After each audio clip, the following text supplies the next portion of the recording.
You walk in the room, your palms are sweaty, you look around the room and you freeze. Ever had that situation? Whether it's going on stage, speaking in front of an audience, going into a meeting, there's a common feeling of anxiety or pressure or stress associated with going into anything that involves talking to or being around a group. I was going onto stage in India in front of 4,000 people several years ago, and as I walked onto stage and they announced my name, the lights went out and literally my stomach just went into a knot. But one thing I've been using for years is the brace technique, and I'm going to talk you through it now. So the B stands for breathe, whether it's before the meeting, before you speak to your audience, or as you walk into the meeting, as you sit down, or as you walk onto the stage, you take a deep breath and center yourself. That's the first thing. You have to allow the oxygen to get down into your lungs. The second thing is simply to look around the group, whether it's a meeting or an audience, and recognize what you feel their energy is like. So how's their demeanor? How's their overall presence? How do they look? So you can get a sense of what their perspective is.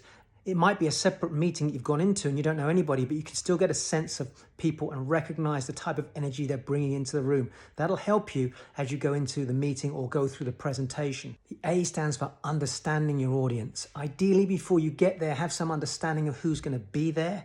Understand what their needs might be as they're coming into that room, and understand what you think they might want to achieve from the meeting themselves. Any slight inkling at all will give you a strength and a comfort. So for example, in India, when the lights went out, I knew that they were there to hear me talk about property investing and to show them certain strategies. So even though the power was down, I had an auxiliary mic and I was able to speak, and I asked a few questions which I knew would meet the needs that they had. So it was, would you like this? And how many of you are here to find out about this? When I asked that question, I got a response, even though the lights were down. The C simply stands for clarity. Have clarity on what the outcome is you want from this meeting. What is it you want to take away? Is there information you need to gather? If it's an audience that you're speaking to, what message do you want to get across to them? And what do you want to get back from them so you can walk off stage or walk out of that meeting having taken away what your outcome is that you're looking to achieve? Really important. And finally, the E stands for engage. That's you getting into your flow.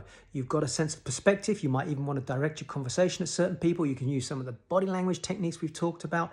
You know what the outcome is you're looking to achieve. You're going to use language that's engaging as well. And you get into the flow, whether it's in front of an audience, if it's a small group, or if it's in a meeting. So use the brace technique. And actually, each time you go into a meeting, if you can follow this format, you'll find that it becomes easier and easier.